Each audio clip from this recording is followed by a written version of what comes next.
Kot veste, je bilo danes napovedano tudi srečanje ob 14. uri z finskimi preiskovalci.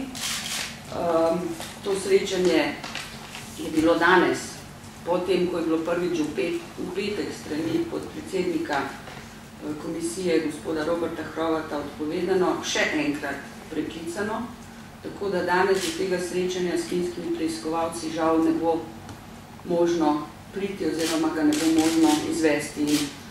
V zvezi s tem dovolite, da povem to, da se bomo vsaj 3 člani komisije, ki prihajamo iz opozicijskih vrst, danes s finskim preiskovalcem tudi na nek način upravičili in jih tudi obvestili o tem, kar se je pač zgodilo, da nam je bilo pač onemogočeno srečanje in pogovor z njimi.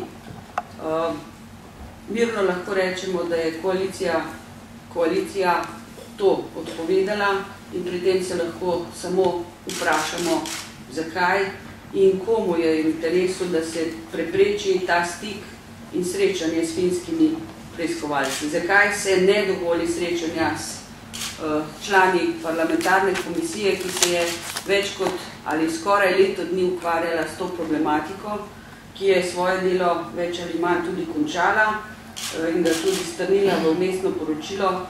In se lahko rečemo, da gre tudi za, milo rečeno, nenavadno delovanje naših oblasti, naše aktualne oblasti.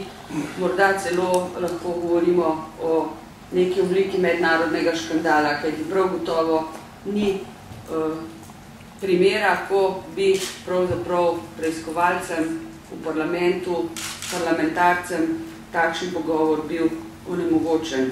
In seveda z tega lahko zaključimo, da očitno gre resnično za velik strah. Gre za to, da se želi finske preiskovalce na nek način osamiti. Tudi vidite, da ni več mogoča nikakršna komunikacija. Skratka, vse delo, vse njihovo sodelovanje naj bi bilo skoncentrirano izključno na ravni tožilstva in pa kriminalističnih služb, ki pa po našem mnenju tudi glede na nekatere druge aktualne dogodke v tem trenutku lahko rečemo, delujejo izrazito politično in v funkciji politike.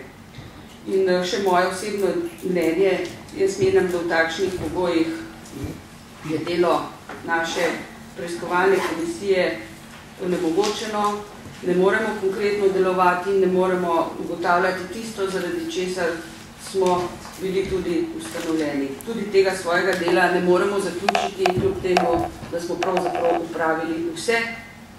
Očitno pa smo pri tem delu prišli pri ugotovitvah predaleč, kajti zadnje tedne lahko stalno spremljamo manevre od anonimk do obglavljanja predsednika komisije, do nemožnosti, da pripravimo končno oziroma vsaj vmesno poročilo in se tudi do tega, da se tudi vrši pritisk na strokovne delavce, ki v parlamentu pokrivajo naše področje.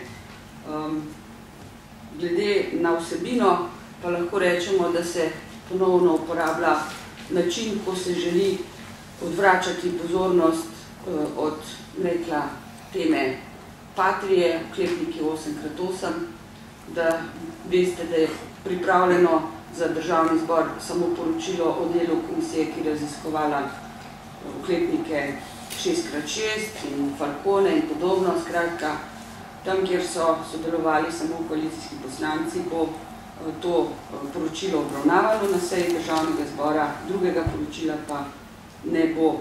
Zato bomo pač tudi skupaj z ostalimi resno razmislili, ali ne bi morda sklicali izredno sejo v zvezi z obravnavo nakupa oklepnikov 8x8 in se pri tem tudi uporabili gradivo, ki smo ga pripravili kot vmesno poročilo.